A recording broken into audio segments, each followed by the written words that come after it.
Now imagine, all across the world, eliminating violence against the women and girls. Just imagine the amount of love we see dominating this earth like the Amazon trees. Try to imagine a world free of hate, no inequalities, no gender-based fate. So imagine what the world can be. We can stand together, make a better place for you and me. 16 days, let us walk, let us stop. 16 days, let us put it to a stop. 16 days, let us shout it to the top. 16 days of activism.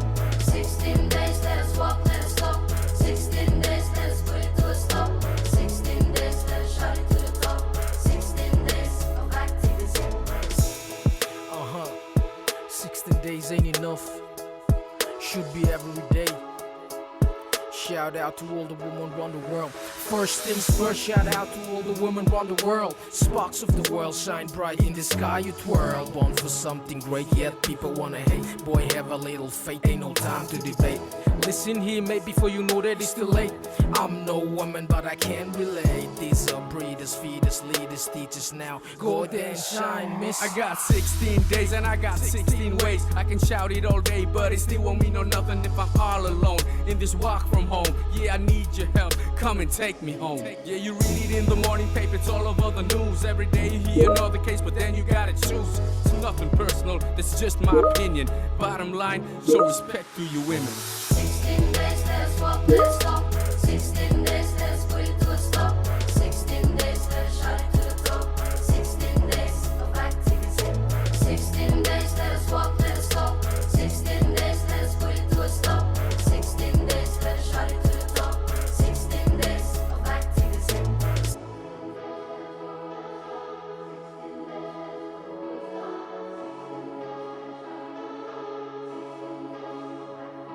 Now imagine, All across the world, eliminating violence against the women and girls. Just imagine the amount of love we see dominating this earth like the Amazon trees. try to imagine, a world free of hate, no inequalities, no gender-based fate. so imagine. What the world can be, we can stand together, make a better place for you and me. 16 days, let us walk, let us stop. 16 days, let us put it to a stop. 16 days, let us shout it to the top. 16 days of activism. 16 days, let us walk, let us stop. 16 days, let us put it to a stop. 16 days, let us shout it to the top. 16 days of activism. 16 days, let us walk, let us stop. 16 days, let us put it to a stop. 16 days, let us shout it to the top. 16 days of activism. 16 days, let us walk, let us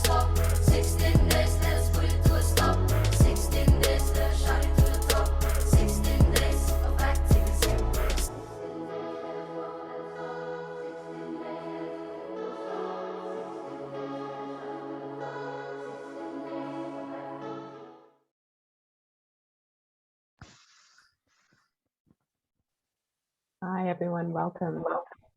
Thank you so much for joining us today. And thank you, Maureen, for making this possible for us technically.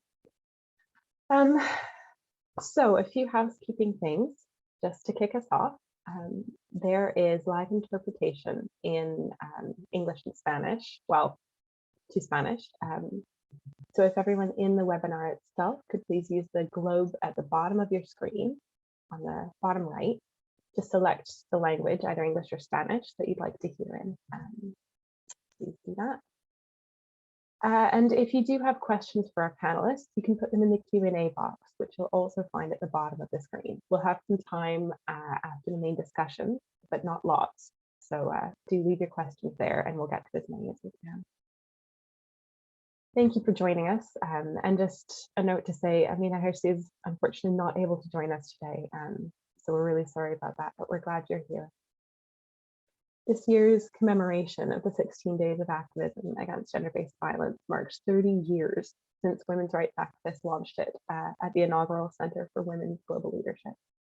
So it's a time to reflect on the immense gains that feminist movements have made that has, lived through the safety and opportunities of women and girls across the world.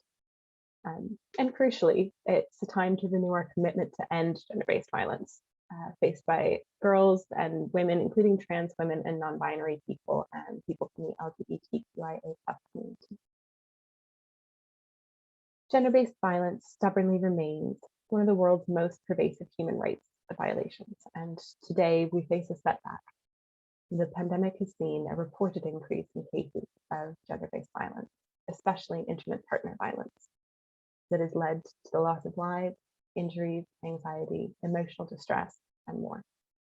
During lockdowns, because of the corona pandemic, gender-based violence helplines have reported an immense increase, ranging from 25 to 111% in calls in some countries. Today is International Human Rights Day, and as we wrap up the 16 days of activism, we're joined by 3 fantastic panelists from different continents. We're so glad to have you here. We'll get a chance to hear their reflections and hear about their efforts in ending gender-based violence. With me today, we have Bashiratu Kamal, Geeta Chatterjee, and Vanina Escalade. If I can hand over to you to introduce yourself. Bashiratu, why don't you kick us off, then Preeta, then Vanina. Thank you so much, Rebecca. My name is Bashiratu Kamal. You can call me Bash. I am from Ghana, Africa, and I am a feminist. I work as a gender and labor specialist, and my area of work is in sexual and gender-based violence, gender and labor issues in the labor market, and also with trade unions as well. I am also a development consultant and a journalist. Thank you.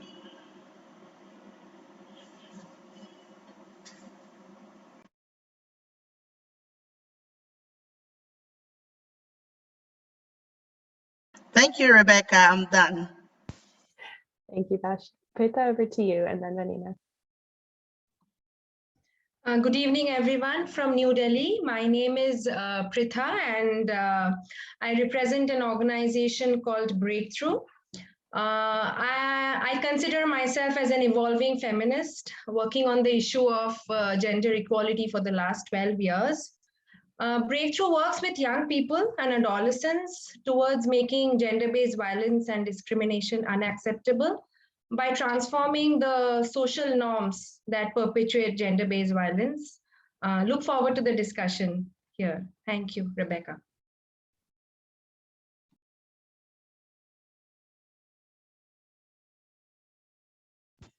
Vanina? Me? Hello, I'm Vanina. I'm a feminist journalist and human rights defender.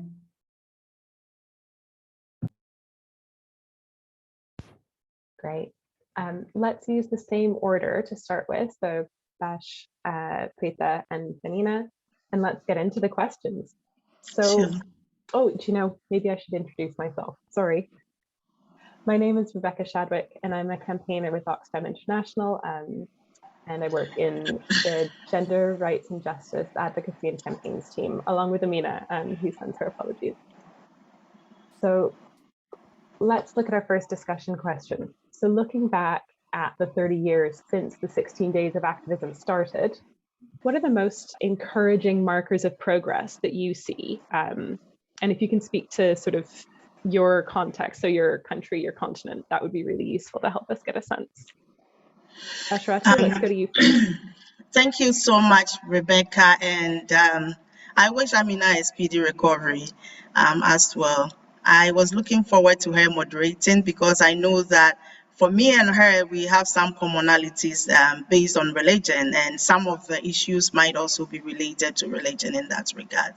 Anyway, so I have been thinking about the 30 years, comparing it to my own age and growing up as a kid, and what the difference has been when during the time that the commemoration started and where I am now, and someone who is also part of the whole action and the activism that is happening around violence against women and girls everywhere.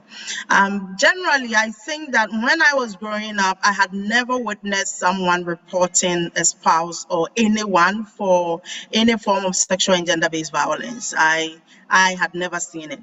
And growing up, we grew up in a community and in spaces where it was so common to see a husband beating the wife or a woman assaulting a child. It was so common. And also the truth is that we couldn't actually also place names on some of the abuses that were going on around us. Abuses related to defilement, molestation, abuse, and other things. I mean, it was so normalized that people thought they were normal. So there was no names placed on them, and we were so much in our culture and tradition that we had normalized a lot of the things, you know. So if a husband, for instance, beat up the wife, it was considered as the husband having a certain power over the woman, and they would always use religion and culture to defend the man and still make the woman the victim, you know, like they will victimize her again and expose her to more harm. To more harm, I mean to say more of verbal abuse from relatives and from friends and from other people related to the husband or even the woman's own family. But the difference I see now is that we have a name put to so many of these things. A lot more education is going on. We have legislations in Ghana now. We have the Domestic Violence Act, the Labor Act 2003, that has a component of sexual harassment, and also occupational safety and health that addresses workplace peace for women. And then there has been some amendment also to the Criminal Offences Act, which has now inclusion on sexual exploitation. And we also have a lot more victims and survivors speaking up and sharing their own experiences, and which also helps the work of activists because one, it doesn't make us speak in a vacuum, so we are able to speak to the specific issues.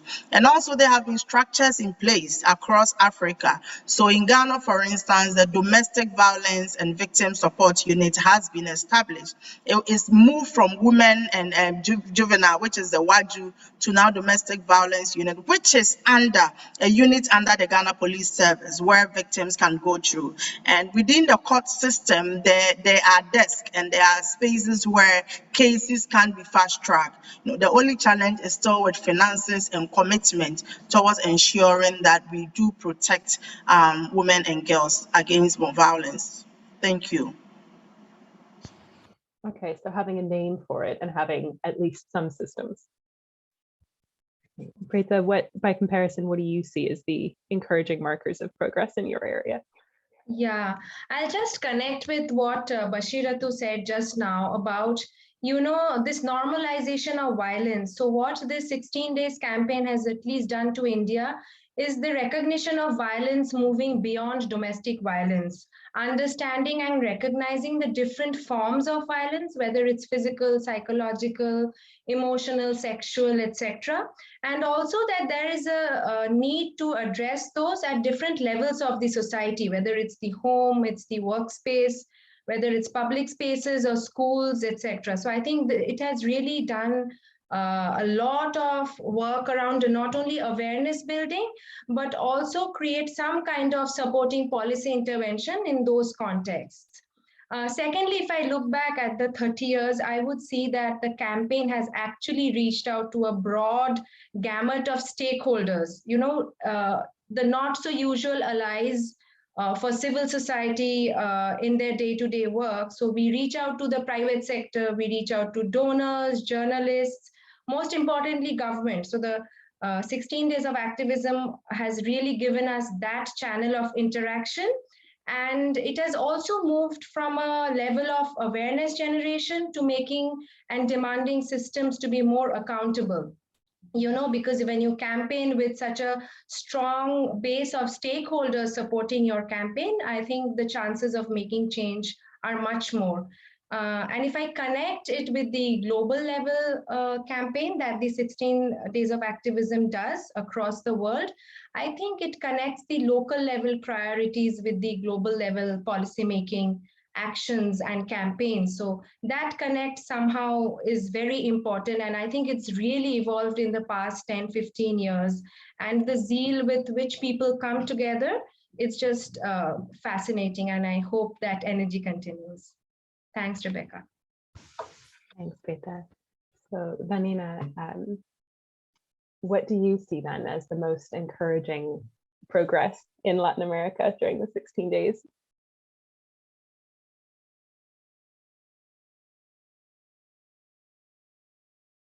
Bueno, en América Latina fue y es muy importante el activismo feminista. Desde México en la década de los 90 hasta desde 2015 en adelante con el movimiento Ni Una Menos, realmente el activismo permitió leer las violencias basadas en género como un tipo de violencia específica, un tipo de violencia particular que sufrían las mujeres, las lesbianas, las personas trans, y codificaron y explicaron esas violencias. Hicieron una traducción política de qué significa ese tipo de violencia. Eso no estaba del todo comprendido socialmente.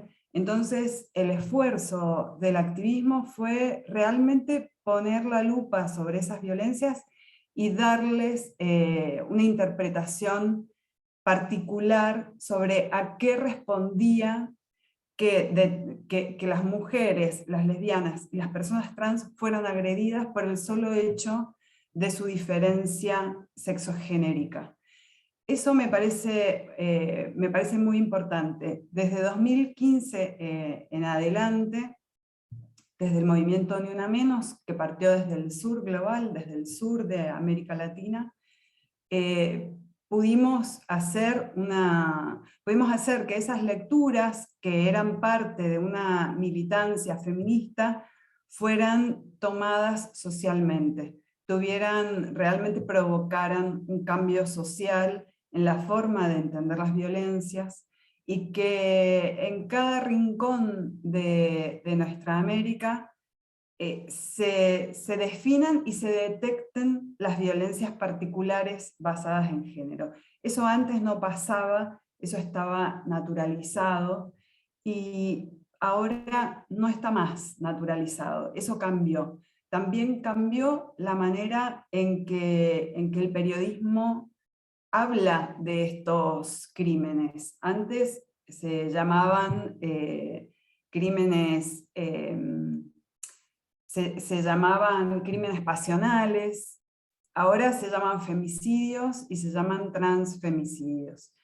Y también desde el sur estas luchas fueron creando un acumulado de sentido político, hasta lo que estamos ahora, que es la cuarta ola del feminismo, si seguimos una enumeración de olas que parten gringas. Pero esta cuarta ola del feminismo, la de los paros internacionales feministas, en este contexto leemos las violencias junto con las desigualdades. No leemos las violencias basadas en género como algo aparte, como una esfera independiente del resto de las esferas sociales. La violencia basada en género también tiene una base de desigualdad material. también tiene una base de desigualdad entre personas que son racializadas. También tiene una diferencia entre la explotación a la naturaleza. Nosotras en este contexto leemos las violencias de género al lado de todas estas desigualdades y de toda esta falta de distribución entre norte y sur, y dentro de nuestras sociedades de la desigualdad entre la distribución entre varones, mujeres, lesbianas y trans. Entonces, lo que creo que logramos es ponerle un discurso político y un entendimiento a las violencias y resituarlas en un contexto social en el que se dan, no aisladas como si fuera una esfera aparte y ajena.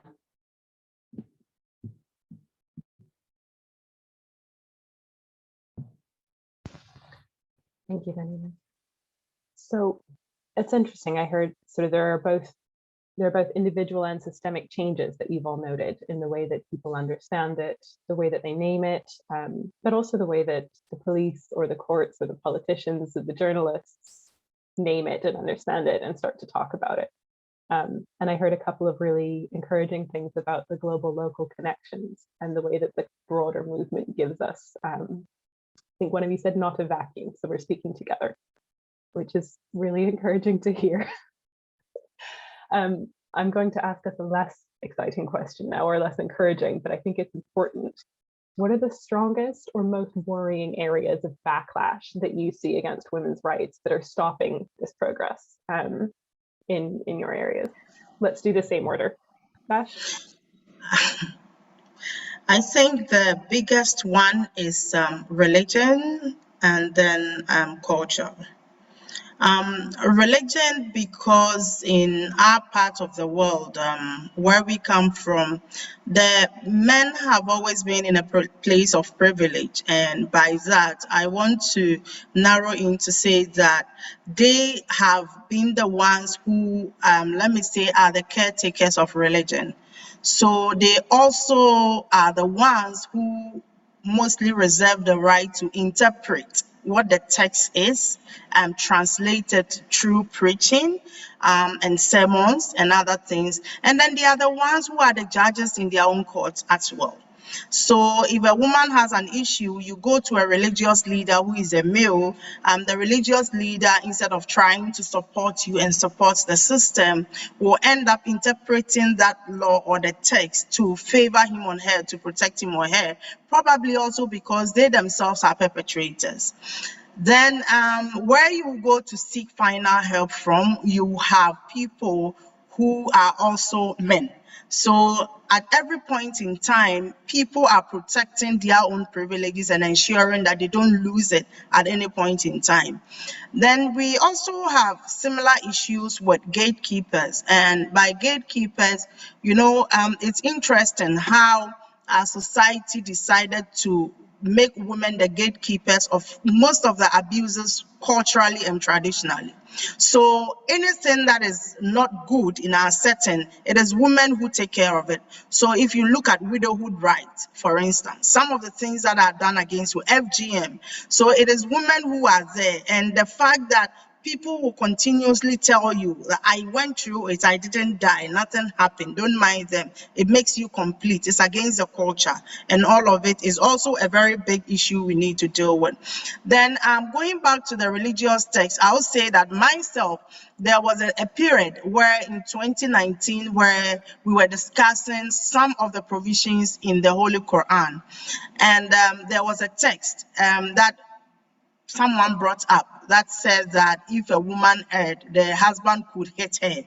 And then we were saying that, well, there are a lot of problematic texts in the Holy Quran. We are not saying that the idea behind it is wrong, but what we are saying is that, one, it has gone through certain processes, and that process includes translation, misinterpretation. And sometimes when you are doing translation, you might actually miss out same word in same meaning in English or in another local language. When it happens like that, people might end up using the nearest in meaning, which totally changes the meaning of a text. And when it happens like that, some people will also use interpretation to also protect themselves, and also ensure that their privileges are also not touched. Then we also have several other toxic gendered narratives, in our local palaces that gives men more power and more right over women. Like there is a local saying that when a woman buys a gun, it resides in the room of a man. So it also translates to mean if I buy my house, it belongs to my husband. My husband has control over it. So should I decide that I cannot, allow a man to control my own economic resources, then it becomes something else. Then finally, I would say that our own system, the gendered roles that we have created for men and women, and putting women in a box of behavior in a certain particular way is also a very big challenge. So an example of that is a woman going to the police station to report a case of abuse against her. Then the security person telling her that for a woman, you are too loud. If you are loud like this, your husband will definitely beat you. Go back home. And people telling others that when you go home and he beats you again, come back. And then we will go and arrest the person. What if I go and he beats me and I die? So there are a lot of the systems that actually works against women, but religion is top, culture is key, and the institutions and the type of people we have put there to make sure that we get justice. Most of them are very problematic as well. Thank you. Thank you, Dash. Preetha, do you want to come in on that as well? What kind of backlash are we seeing in India and South Asia? Yes, Rebecca, I'll approach it a bit differently. So I completely agree with Bashira to what she's clearly pointed out about religion, norm, culture. But I'll approach it from the policy paradigm. So I feel that most of the policies and schemes that are crafted are they take care of the symptomatic problems. They take care of the superficial problems that you can see, but the root cause is actually the patriarchal social norms which remain untouched. And it's the norms that kind of keep pushing women, and they continue to be more regressive day by day, making women and girls more vulnerable and more pushing them towards discrimination. And I always feel that gender-based discrimination is not often spoken about vis-a-vis gender-based violence. That is in turn given they go hand in hand, and it's the regressive norms that actually lead to both GBV and GBD. And I would like to mention here that, women from diverse identities, caste and religion, they are actually doubly deprived because they have their social identities and they are women. So we need to take an intersectional approach in our program, policy and campaigning in order to tackle this complex problem of GBV, which is not very unilinear. And I think I want to talk about the pandemic that has actually taken us many steps backwards that from where we had already reached. And I think there is Oxfam data that says that 10 million more girls are at risk of becoming child brides by 2030, which is like the next 9 years. And it's such an alarming figure. And here in India, during the lockdown, we have the National Commission for Women, where you can register and call for domestic violence cases. They had actually received an increasing number of calls, like 2.5 times than usual numbers, just at the beginning of the pandemic. And so I think that speaks volume about the nature of gender-based violence. I think connecting with the issue of pandemic, it has also unfolded different kinds of violence. So I can give an example of vaccine hesitancy. So Breakthrough had done this rapid assessment study around vaccine hesitancy amongst communities. And like 35% and up to 45% of respondents, so 35 to 45% of the respondents said that the male members of the family should get vaccinated first as compared to women. So you can understand how deeply entrenched we are still in the social norms where we prioritize the male members of the family because they are the earning members, breadwinners. So that's been quite a revelation. And another trend that was very much kind of triggered by the pandemic was the violence faced by women on the digital spaces. You know, it was always there, but due to COVID, because we shifted to the online spaces, and it's also a space for expression, I think the amount of violence, abuse, and harassment that women face online, it's just unbelievable. And I think we really need to look into this in totality when we are talking about gender-based violence. Thanks, Rebecca. Thanks, Greta. And Danina, from the Latin America perspective, are you seeing similar backlash or different areas? Sí, me parece que es preocupante, en primer lugar, las consecuencias materiales del neoliberalismo y de los fundamentalismos en la vida de nuestros pueblos. Estos sectores, las nuevas derechas que juntan neoliberalismo y conservadurismo, y un conservadurismo reaccionario, motorizan una verdadera avanzada antiderechos. Antiderechos de las mujeres, de las travestis, de gays y de lesbianas, antiderechos laborales, a favor del extractivismo en nuestras tierras, es decir, en contra de políticas de reconocimiento y en contra de políticas de distribución. Son verdaderas avanzadas desdemocratizadoras, es decir, son contrarias a la pluralidad democrática, a lo que una democracia necesita, que es pluralismo. Esta avanzada reaccionaria, estas nuevas derechas logran colarse en gobiernos, en parlamentos, en organismos internacionales, en medios de comunicación, en iglesias, en redes sociales. Por otra parte, esto me parece que es muy preocupante porque en América Latina vemos cómo van ganando espacios de forma muchas veces muy violenta, con estrategias muy agresivas, y nos deja en un estado un poco de estupor, porque un poco cambian las reglas del debate democrático. Y por otro lado, en nuestra región, en América Latina, perdemos soberanía por las políticas de ajuste promovidas por el Fondo Monetario Internacional.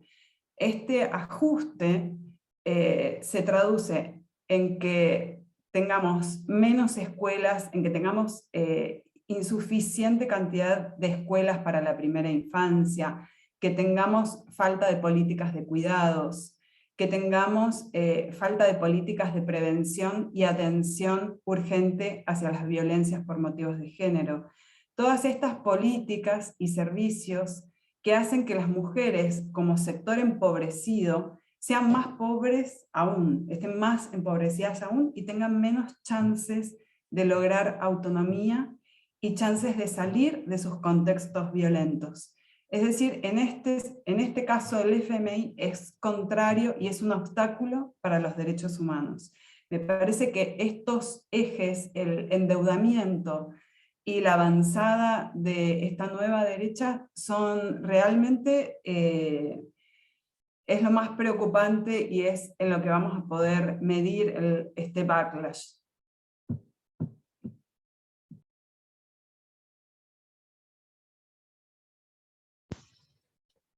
Thank you, Daniela. So I'm hearing a lot actually in common in terms of social norms. And, you know, that might be religion and culture. It might be the aspects of sort of intersecting identities that are also causing discrimination alongside gender discrimination.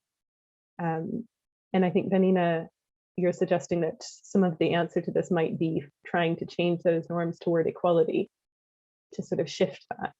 But it sounds like there's a lot in common, particularly in online spaces, which become more important when there's a pandemic, for example, or restricted civic space. So I think there's a lot of similarities across the areas here.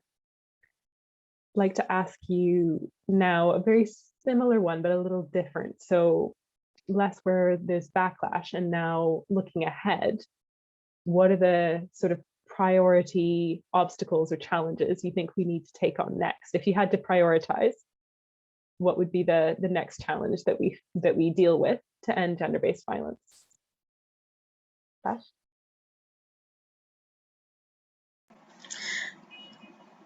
This is difficult because there's 1,001 forms of sexual and gender-based violence, and it's difficult to neglect one at the expense of the other, honestly. So what I'll probably say is to work on the root causes and the challenges that we do face. I'm sure that addressing those will erase almost everything that we've all been discussing and talking about. Now, as a labor specialist, we are having to deal with violence and harassment in the workplace, away from the ones we deal with outside. And the spillover we also have to address from domestic violence in the workplace as well. And unfortunately for us, we do not have enough laws. In fact, when it comes to the general one in the homes and outside, there are enough legislations to deal with them. In the workplace, we almost have nothing to protect workers' rights when it comes to violence and harassment in the workplace. And most of our existing laws are very silent on them. So you wouldn't even find how to deal with a worker who has assaulted another worker. You know, in rare cases, we do tell them that when it's about rape, it's about assault, it's about defilement in the workspace, it's a criminal case, so you have to take it to the police to deal with it.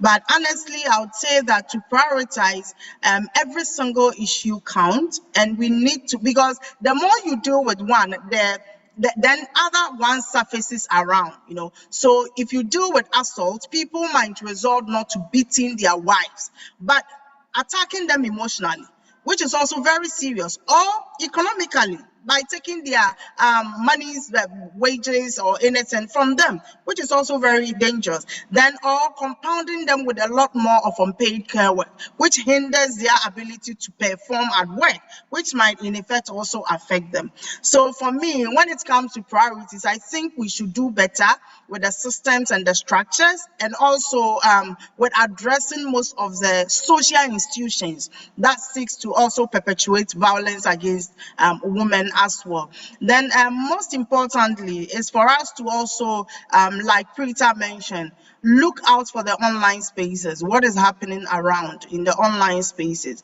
and have more stringent measures in that space to protect especially activists who are having to use the online spaces to work more. Because if you are an activist and you fear for your life and you run away from your own space, whatever you are, you can still engage in the activism, but it doesn't ensure protection for you on the online space as against in there. So we need to find ways, creative ways of responding legislation-wise, policy-wise, systems and structure-wise, and also dealing with the social institutions that contribute to perpetuating violence and harassment. Thank you. Sounds good. Rita? Yeah, I'll build on to what I said earlier and what Bash said just now. So yes, so the digital world is very inspirational and inviting for all of us, especially for activists and the human rights defenders, etc.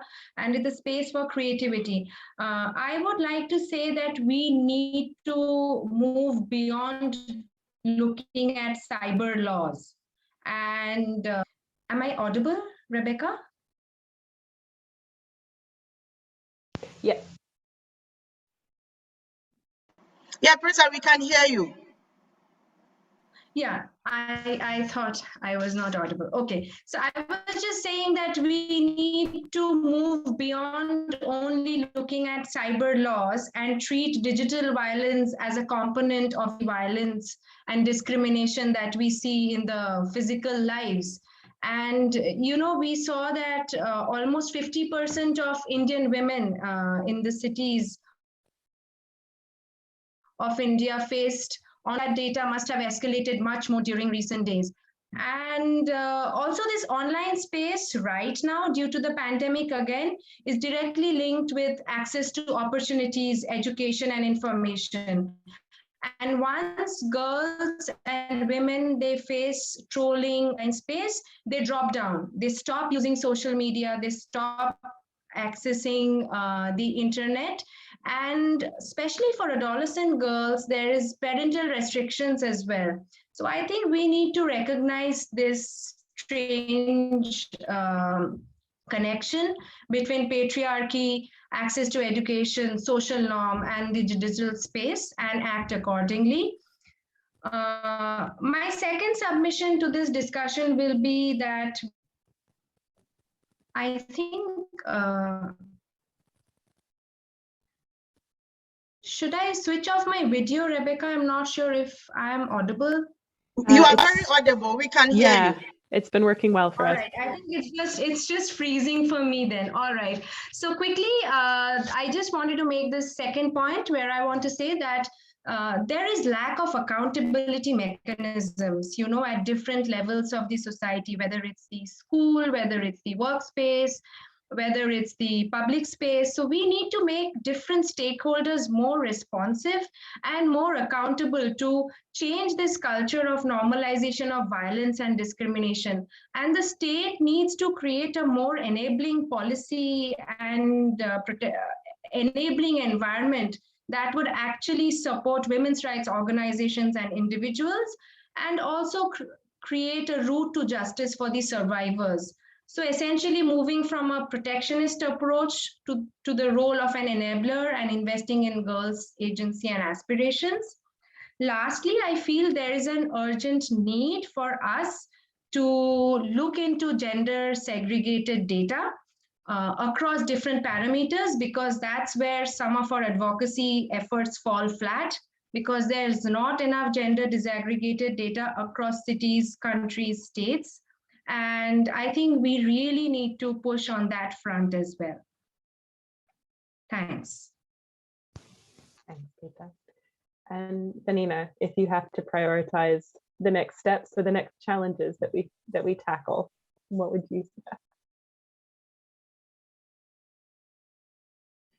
Bueno, creo que un obstáculo grande que tiene que ver con la poca comprensión estatal de las narrativas que demandan justicia es que las respuestas del Estado sean represivas, sean punitivas y sean de la justicia penal. Eso es un obstáculo, porque finalmente terminan apostando el Estado como respuesta rápida, termina dando una respuesta demagógica que tiene graves consecuencias sociales. En lugar de apostar a eso, tiene que apostar a la prevención de las violencias. Por ejemplo, que el Estado no ponga todo su esfuerzo en la educación sexual integral es un problema. Que no ponga todo su esfuerzo en las políticas de cuidado que equilibren la balanza de la autonomía también es un problema. Que no trabaje sobre masculinidades hegemónicas también es un problema. Y en definitiva que no trabaje en achicar las brechas y las bases de la desigualdad. Esos me parece que son problemas. Necesitamos trabajo concreto para justamente no llegar a escenas de violencia, sino poner todo el esfuerzo en la prevención, en que no debamos enterarnos de que hay violencia, sino que previamente hayan estado atajadas, ¿no? Contenidas. Coincido con Prita en que el espacio digital demanda nuevas respuestas y una educación para detectar ese tipo de violencias y acoso. Necesitamos políticas urgentes frente a eso. Creo que hemos avanzado mucho en la comprensión de las violencias, pero quiero ser reiterativa en esto. Tenemos que destacar que las políticas de reconocimiento tienen que ir de la mano con políticas de distribución, que las feministas y tenemos que empezar a hablar más de economía. No podemos pensar el desarrollo sin pensar en derechos humanos, no podemos pensar el feminismo sin hablar de clases sociales. Y por suerte creo que hay mucha organización para hacer frente a esos problemas. Creo que las feministas estamos más organizadas que nunca. Me parece que es un movimiento que habla de política, que no teme a llamar las cosas por su nombre, que no teme denunciar el neoliberalismo y sus efectos, que pudo realmente hacer comprender de qué hablamos cuando hablamos de violencias y sobre qué base de desigualdad están asentadas esas violencias. Creo que eso es auspicioso, por lo menos.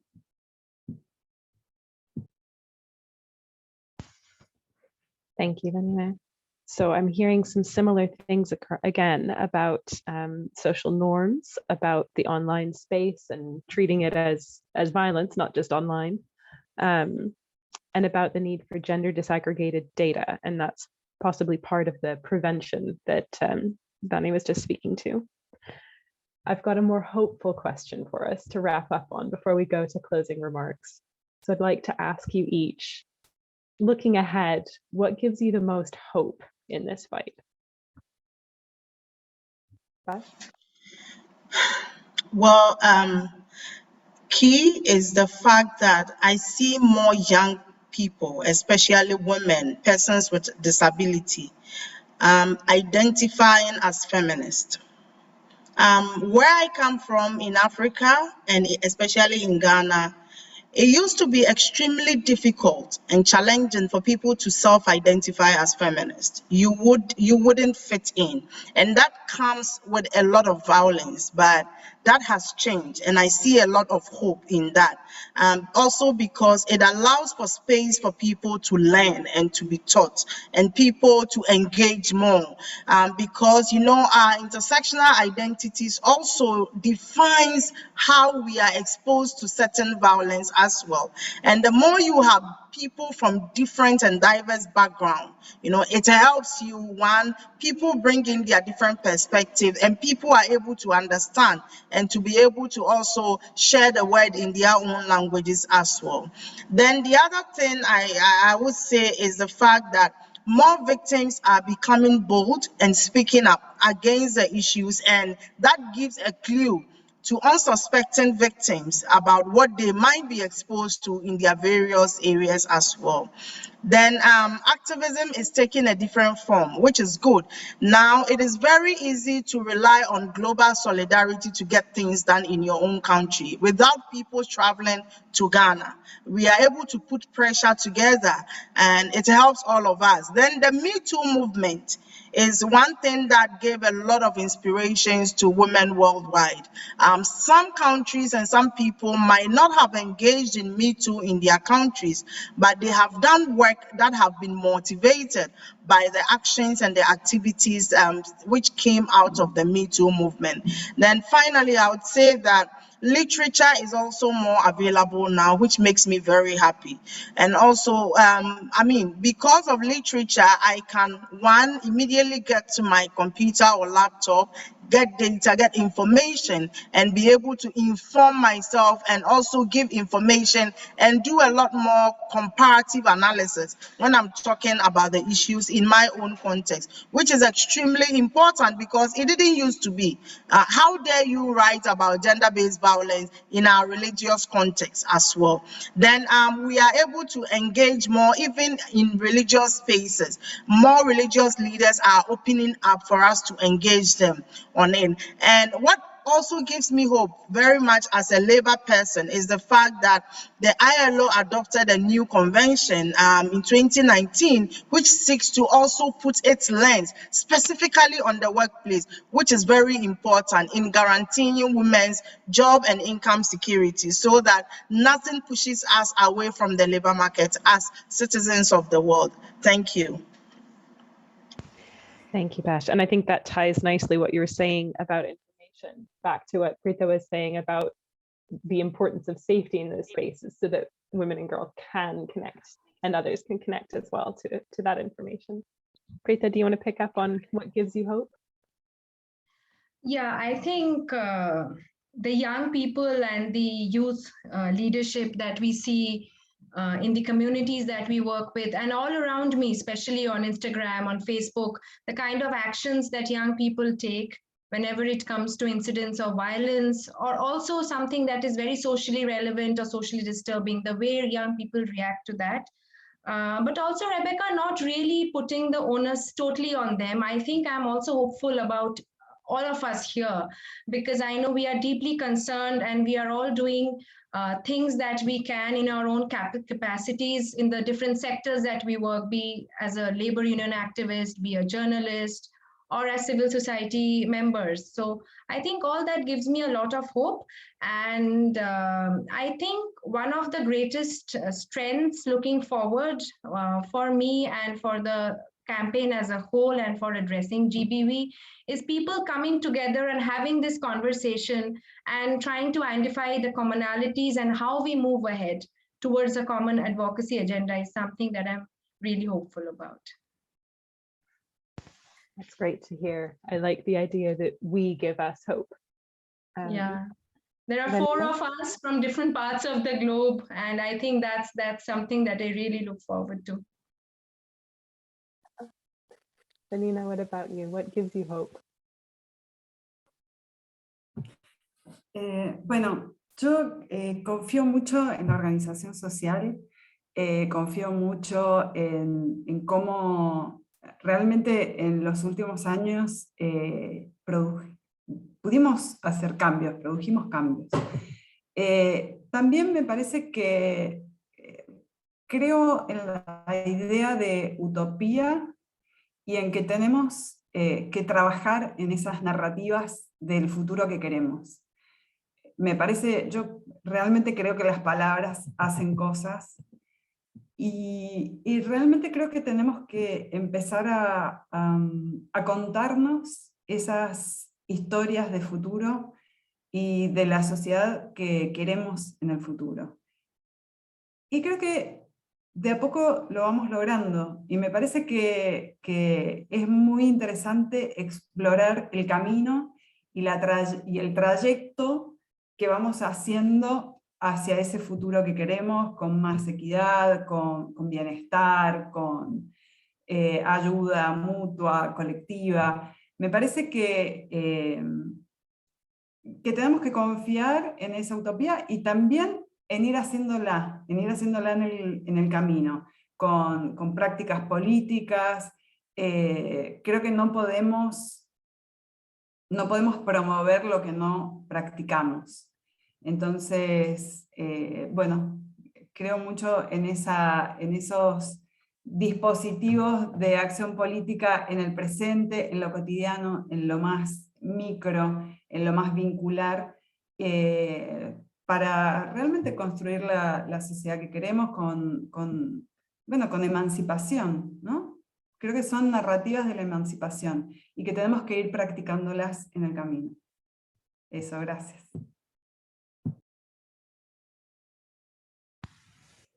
That's great, thank you. So yeah, thinking about our own practices as part of what models that future. And I love the idea of telling the story of the future that we want to see. I think that's quite a strong approach. I'm just going to check the Q&A box, but I'm not currently seeing any questions asked. So I'm going to propose that I give you each another couple of minutes to tell us about where people can follow your work, or something that you would like to plug to the audience in what can we in Solidarity do to follow you along and support your work.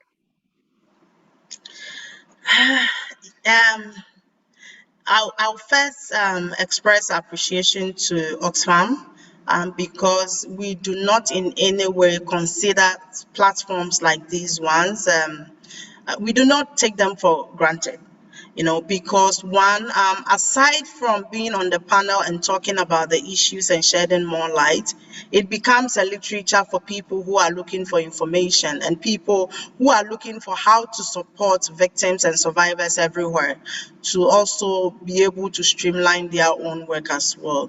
And beyond that, I'd like to say that wherever you are, whoever you are, however you see yourself, you are very important in the world that you find yourself in, and do not allow anyone to use anything against you by demeaning you or making your spirits down, and also resist any approach by anyone to make you feel less than who you think you are.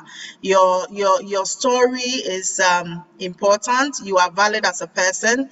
Do feel free to reach out for help whenever you can, and also know that these issues, we the ones who do the work do understand that even when victims and survivors do get justice, it doesn't erase their experiences. They live with the trauma for a very long time and it never gets away. These issues do not expire. Whenever you feel like talking about it, please speak up, because speaking up is part of the processes that leads you to a healing and being more comfortable about yourself and knowing that you are never the problem. The problem is always the perpetrator. My name is Bashira Tukamal. You can follow me on all my social media handles, and I have written several work around the issues as well. So I'm sure that when you type my name in Google, you will be able to find some of the materials or work that I have authored or the research that I have conducted in that regard as well. Thank you very much. Thank you, Bash. Greta? Yeah, so I'll just move on to the other side of the table. So from the survivors, yes, Bash, I think what you said was really inspiring, but I'll also ask everybody to intervene in the case when they witness a case of violence happening around them, because intervention at whatever level you can is so very important, you know. And we had done this study called bystander intervention with young people and adults as well. And there we found that people who have intervened in cases of violence were they themselves victims of violence at some point of time. You know, so that one intervention they felt that will make a lot of difference in the life of the survivor.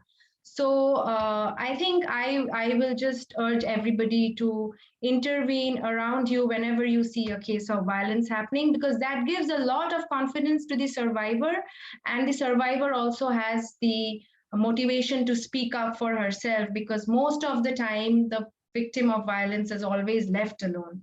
So I think you can follow our campaign on #IgnoreNoMore, and our website is inbreakthrough.org. I hope I've said it right. Yes, inbreakthrough.org, and you can be part of our campaigns and all other actions that we take.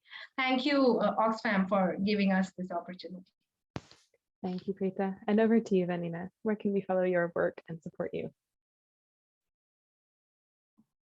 Bueno, yo quería contarles que anoche estuvimos dando clases a adolescentes muy jóvenes sobre cómo hacer campañas de comunicación en sus comunidades. Y realmente todas llegaron con ideas fabulosas, con ideas grandiosas sobre cómo intervenir en sus comunidades, cómo producir cambios, cómo transformar, primero cómo detectar problemas, cómo transformarlos y cómo hacer acciones positivas y colectivas.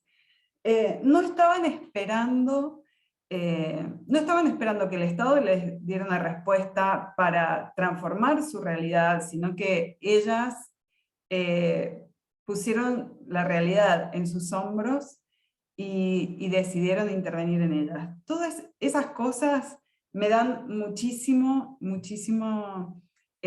dan mucha esperanza, porque realmente creo que estamos dejando, creo que hay muchas semillas y creo que hay un futuro en manos de generaciones que son hermosas, que tienen mucha potencia, que tienen mucha curiosidad, que son muy sensibles, que parten de la idea de empatía, de ayuda colectiva, de ayuda mutua. Entonces, estar en contacto con esas juventudes realmente me parece que, bueno, al menos a mí me da mucha esperanza en el futuro. Creo que tenemos que apoyar esas iniciativas, creo que tenemos que trabajar con ellas, que tenemos que darles la posibilidad, primero dejarles un mundo un poco más justo, dejar un mundo que se sostenga, que no esté devastado, y tenemos que apoyar todas esas, tenemos que dejar de lado el adultocentrismo y tenemos que empezar a escuchar más qué mundo quieren habitar los y las jóvenes. Creo que eso es lo que tengo ahora en mente. Gracias. Thank you, Vanina. So those are some great points to end on around, taking up space and believing in our right to have a voice and to be there, around reaching out for solidarity, around intervening as bystanders, and again, around sort of connectivity and giving each other that hope. So thank you so much, everyone, for being with us. We will put the links for where you can find our speakers in the Oxfam Facebook page where this is being live streamed. So we'll add them underneath where the video is. And thank you again so much for being with us, everyone. And happy 16 days. Well done, everybody. Thank you so much, Rebecca. Thank you. And nice meeting you, Preeta and Vanina. Same here. Thanks, Rebecca. Thanks, Maureen. Thanks, Julie. Thank you, everyone. Have a great day and take Thank care of you, yourselves. gracias. Bye. Bye. Bye-bye. Bye.